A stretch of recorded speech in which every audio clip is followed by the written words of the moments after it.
महाराष्ट्राच्या राजकारणात काही नेते हे केवळ पदामुळे नाही तर त्यांच्या निर्णय शैलीमुळे, धाडसामुळे आणि संघर्षामुळे ओळखले जातात. दिवंगत उपमुख्यमंत्री अजितदादा पवार हे त्याच श्रेणीतले नेते. त्यांच्या अचानक झालेल्या अपघाती निधनामुळे राज्याच्या राजकारणात निर्माण झालेली पोकळी ही सहज भरून न येणारी आहे. अजितदादा म्हणजे केवळ एक राजकीय व्यक्ती नव्हती, तर सत्तेच्या केंद्रस्थानी असलेला महत्त्वपूर्ण आणि एक निर्णायक घटक होता. त्यामुळेच त्यांच्या निधनानंतर महाराष्ट्र काही काळ तरी शांत होईल, राजकारण थांबेल, संवेदनशीलता जपली जाईल अशी अपेक्षा होती. पण वास्तव मात्र याच्या नेमकं उलटं घडलं.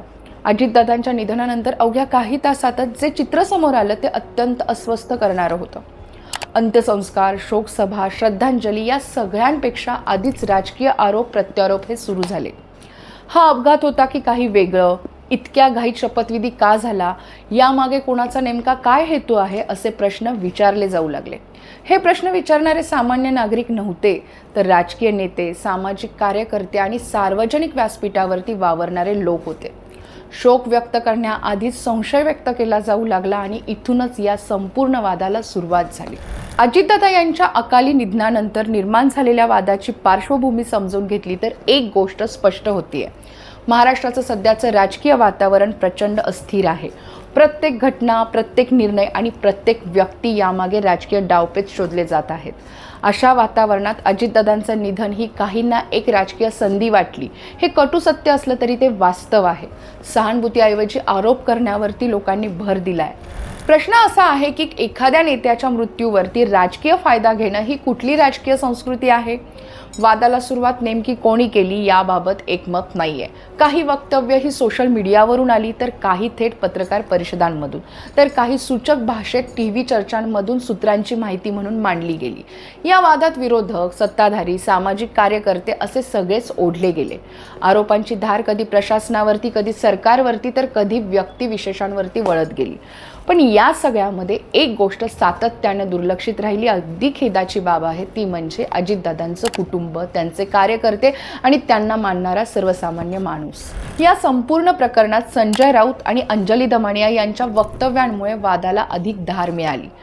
अपघाताबाबत संशय व्यक्त करणं, अप्रत्यक्ष आरोप करणं आणि प्रश्नचिन्ह उपस्थित करणं हे सगळं पुराव्याशिवाय केलं गेलं. लोकशाहीत प्रत्येकाला प्रश्न विचारण्याचा अधिकार हा आहेच, पण तो अधिकार जबाबदारीने वापरण्याची अपेक्षा देखील असते. विशेषतः एखाद्या व्यक्तीचं नुकतंच निधन झालेलं असताना शब्दांचं भान ठेवणं हे आवश्यक असतं. दुर्दैव असं आहे की इथं ते भान दिसून आलं नाही.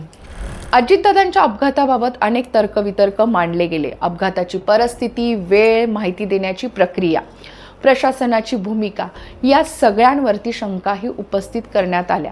पण तपास यंत्रणा आपलं काम करत असताना सार्वजनिकरित्या सार्वजनिक व्यासपीठावरती संशय पसरवणं हे समाजात अविश्वास निर्माण करणारं ठरतंय.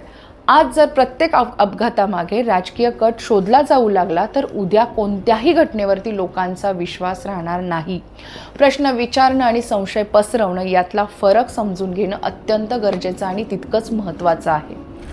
या सगळ्या गदारोळात आणखीन एक महत्त्वाचा मुद्दा केंद्रस्थानी आला, तो म्हणजे सुनेत्रा पवार यांच्या उपमुख्यमंत्री पदाच्या शपथविधीचा. अजितदादांच्या निधनानंतर इतक्या लवकर आणि घाईघाईने शपथविधी का झाला, हा सवाल उपस्थित करण्यात आला आणि तो वारंवार करण्यात येतोय. काही नेत्यांनीही या टायमिंगवरून थेट हेतू असल्याचा आरोप देखील केला. शोक काळात सत्तेचं राजकारण केल्याचा आरोप करण्यात आला आणि यातून वाद अधिक तीव्र झाला. पण या वादात शिवसेनेच्या नेत्यांनी उडी घेतली आणि शपथविधीच्या टायमिंगवरून प्रश्न उपस्थित केले गेले. या आरोपांच्या माध्यमातून अप्रत्यक्षरित्या भाजपला लक्ष्य करण्यात आलं. पण इथे एक मूलभूत प्रश्न उपस्थित होतो, तो म्हणजे सरकार चालवणं ही केवळ भावना नाहीये, ती घटनात्मक जबाबदारी आहे. एखाद्या नेत्याच्या निधनानंतरही प्रशासन थांबत नाही, निर्णय प्रक्रिया या थांबत नाहीत. या वास्तवाकडे दुर्लक्ष करून केवळ राजकीय हेतू लावणं हे विषयाचं अतिसुलभीकरण सोपं सोयीचं ठरतं. या सगळ्या आरोप प्रत्यारोपांच्या पार्श्वभूमीवरती मुख्यमंत्री देवेंद्र फडणवीस यांनी उघडपणे नाराजी व्यक्त केली. अजितदादांच्या अकाली निधनावरती राजकारण करणाऱ्यांना त्यांनी खडे बोल सुनावले.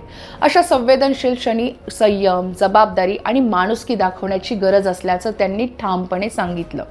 हे वक्तव्य केवळ राजकीय प्रतिक्रिया नव्हती, तर महाराष्ट्राच्या राजकीय संस्कृतीसाठी दिलेला एक इशारा होता. या सगळ्या घडामोडींच्या पार्श्वभूमीवरती दिवंगत उपमुख्यमंत्री अजित पवार यांच्या कुटुंबियांची मानसिक अवस्था किती अस्वस्थ आणि वेदनादायक असेल याची कल्पनाही करवत नाहीये.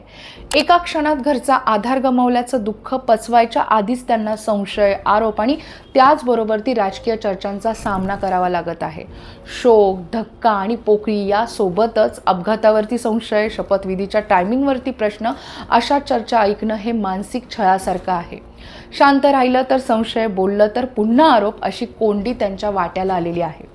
दुःख व्यक्त करण्याची संधी आणि परिस्थितीही त्यांना नाही आहे. त्यांना सतत या मानसिक ओझ्याखाली राहावं लागत आहे. म्हणूनच या संपूर्ण प्रकरणात सर्वात जास्त दुर्लक्षित राहिलेला घटक कोणता असेल तर तो आहे अजितदादांच्या कुटुंबियांची मानसिक अवस्था. आणि इथेच माणुसकी हरवल्याचं स्पष्टपणे जाणवतं. आता प्रश्न उरतो तो सर्वात महत्त्वाचा, अजितदादांच्या निधनावरती असं राजकारण कितपत योग्य आहे? लोकशाहीत प्रश्न विचारणं आवश्यक आहेच, पण प्रत्येक प्रश्नामागे सार्वजनिक हित असायला हवं. एखाद्या नेत्याच्या मृत्यूवरती संशयाचं राजकारण करून समाजात अस्वस्थता निर्माण करणं हे लोकशाहीला बळ देतं की कमकुवत करतं? आज जर अजितदादांच्या बाबतीत असं होत असेल तर उद्या कोणाच्याही बाबतीत हे होऊ शकतं.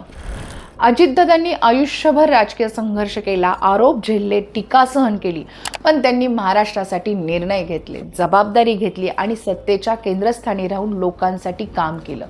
कामाचा माणूस ही बिरदावली त्यांनी त्यांच्या कामातून कमावली. त्यांच्या जाण्यानंतर तरी त्यांच्या कार्याचा, त्यांच्या आयुष्याचा सन्मान राखला गेला पाहिजे होता. पण आज त्यांच्या नावाभोवती उभं राहिलेलं राजकारण हे महाराष्ट्राच्या राजकीय अंधपतनाचं प्रतीक ठरतंय. आणि म्हणूनच आज हे शब्द केवळ भावनिक नाही आहेत तर एक गंभीर आत्मपरीक्षण आहेत. अजितदादा यांना माफ करा. तुमच्या निधनानंतरही आम्ही थांबलो नाही. शोकाऐवजी संशय निवडला, संयमाऐवजी राजकारण केलं गेलं. ही चूक केवळ एका व्यक्तीची नाही आहे, तर संपूर्ण राजकीय संस्कृतीची आहे. आणि कदाचित हीच या सगळ्या प्रकरणाची सर्वात मोठी शोकांतिका आहे.